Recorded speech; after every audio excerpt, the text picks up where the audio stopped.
Welcome to the Nomads Chronicle website. I'm Sam Hinley and I'm joined today by Dan Delgado and George Rathbone. What we're going to be doing is finding the best Premier League 11 as decided by the Chester Nomads players themselves. Got two centre-backs with me today. I'm sure they'll have a lot to think, and it's going to be tough choosing between these players because making the list myself, it was difficult. I don't think I could choose a back four out of these, so I think you could have your work cut out for you. So, start right back. I've got on the list Gary Neville, Zabaleta, and Ivanovic. Anyone that you think I'm missing? If you're looking at more recent, obviously, I know George will say Trent, but Trent's obviously only been going for a couple of years. But he's changed the way fullbacks have played. I feel like the last 4 or 5 years that's happened with a lot of players. The other one that I think could have made the list is Kyle Walker. I know he's got a lot of errors in him, but I think he's had a very good career. Yeah, and you, George? I think that Zabaleta should be nowhere near the team. Personally, I think Gary Neville. I'll concede on Gary Neville because he was a player. He was a good player. Kyle Walker and Trent, I agree with. I think they should be closer than Ivanovic and. You don't think of a Premier League right back and immediately go to Branislav Ivanovic, do you? I think can't really argue with Gary Neville on this one. I'll concede on this one so that I've got a point on him when it comes to centre back and left back. Gary Neville, I'd say, is definitely the best on the list. He was a right back. He was a top class right back. You wouldn't see him going forward and getting assists and goals, which you do see nowadays. But when you're looking at defence as the first thing, he's probably the best right back that's been in the Premier League. He's like our very own George Davis. Can't really argue with that, to be fair. I'd be putting Neville in as well, but I said Zabaleta and Ivanovic because I just think they've been very consistent. I don't think they've been horrendous. I can't believe George shot you down so quickly. But I will say, if we do this again in 10 years, Trent will be on there. Yeah, maybe. Well, that's so bitter here. So Gary Neville to start. Go to left back because I think that won't be as difficult as choosing centre backs will be. On the list, I've got Ashley Cole, Therese Everett, and Dennis Irwin. Two man. I didn't know Irwin would make the list. Annoyingly, I think the best and most consistent over the whole period is Ashley Cole. Everett was class, but I think Ashley Cole's been the most consistent, starting at Arsenal and obviously then going to Chelsea. I think in his day, Ashley Cole might have been in the top 2 or 3 left backs in the world, like at his peak, where Everett might have just been outside. I think Cole makes, especially because he's won it so many times, got so many caps for England as well. I think he's the number 1 left back that's ever been in the Prem. Yeah. The worry is with all this, we could end up with an all English back four, and I've been thinking about it for like you said, you mentioned it the other day, and I was thinking it's an absolute farce that we never won anything. Yeah. When you look at the team that could have been, it's not going to be an all English back four. There's going to be a big Dutch bang in the middle of the fence. Yeah, if you look at like the Euros in 2002 and the World Cup in 2006, the team that England had is Ridiculous. Bonkers. Ridiculous. So, Ashley Cole, that's who we're going with. Yeah, put him in. Agreed. Now, this is where it gets really tough. I've got on the list of centre-backs, got John Terry, Nemanja Vidic, Rio Ferdinand, Vincent Kompany, Sol Campbell, and then Virgil van Dijk.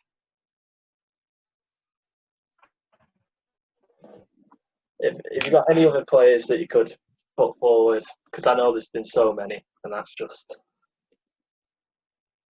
ones that stood out to me. I suppose it depends how far back you go.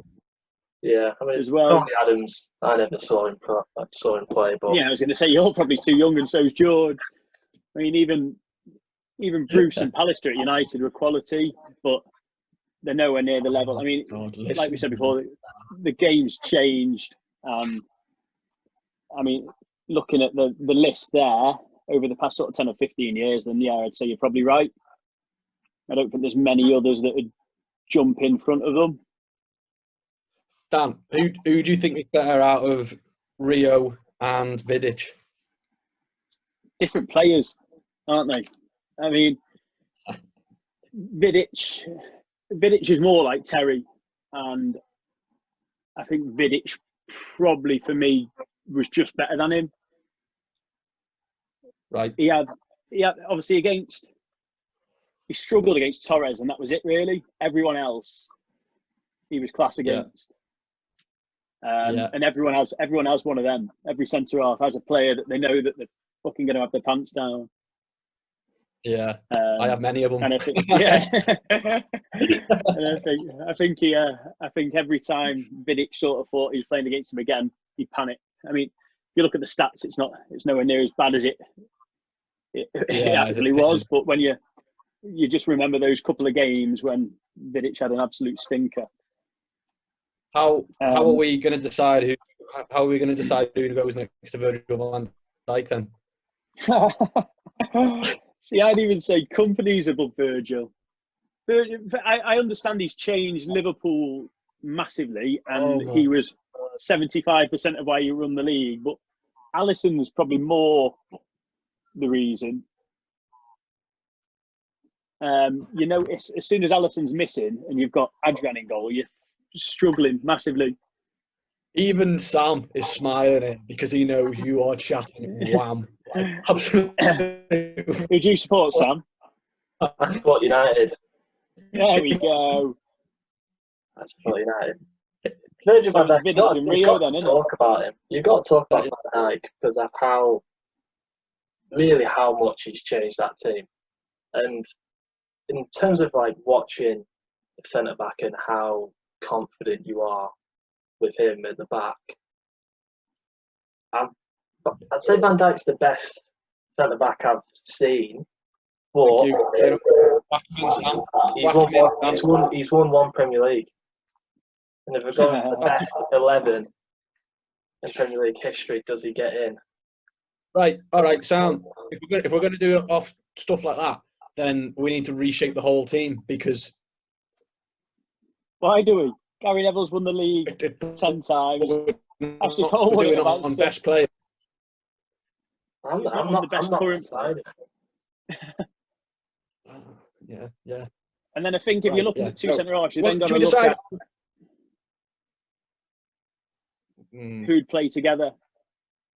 If you want it like that, you can't just go for the two best on there. I think John Terry's got to be in there. Personally. So George, would you say? So you reckon Terry's better than? Is that what you're saying, George? Terry and Van Dijk, that'd be your two. Surely not. No one scoring past them two, in my opinion. Maybe that's why I don't pick the team. Maybe that's why Dan picks the team. Go on, Dan. If you go with Van Dijk, I think we have any crossovers. What would you? I'd probably go Vidic over John Terry. I understand Van Dijk. I understand all the arguments and everything about it and why people rave about him because he is that good and he's changed the shite and made them a lot better. But at the same time, I don't think he's had a long enough career at the top level yet. And unfortunately for him, he's now out for quite a while, and he might not come back the same player. Right. No, yeah, you make good points. You make good arguments. Should we decide on one? Can we agree on one? Agree on one. Vidic. I think Vidic has got to be in there. Yeah, I think you're right. I think Vidic has got to be in there. We can agree on Vidic. Vidic for me over JT. JT was class, but I think Vidic was better. And then I'm between Rio, Company, and Van Dijk. Then Vincent Company was class, but I'm not sure he's as good as Rio or Van Dijk. He wouldn't be fit to start. Yeah. Company. If we're going to drop injuries. 1 out of the 3, Company needs to go. Company, he too many injuries. Yeah, too many injuries. I don't think Company was world class for as long as Rio was world class, and as long as Van Dijk is going to be world class. So you want Virgin, don't you? I don't know now. Now you put the ball in my court. I'm starting to have second thoughts. What about? I just don't want to have Rio and Vidic and Neville as a back three.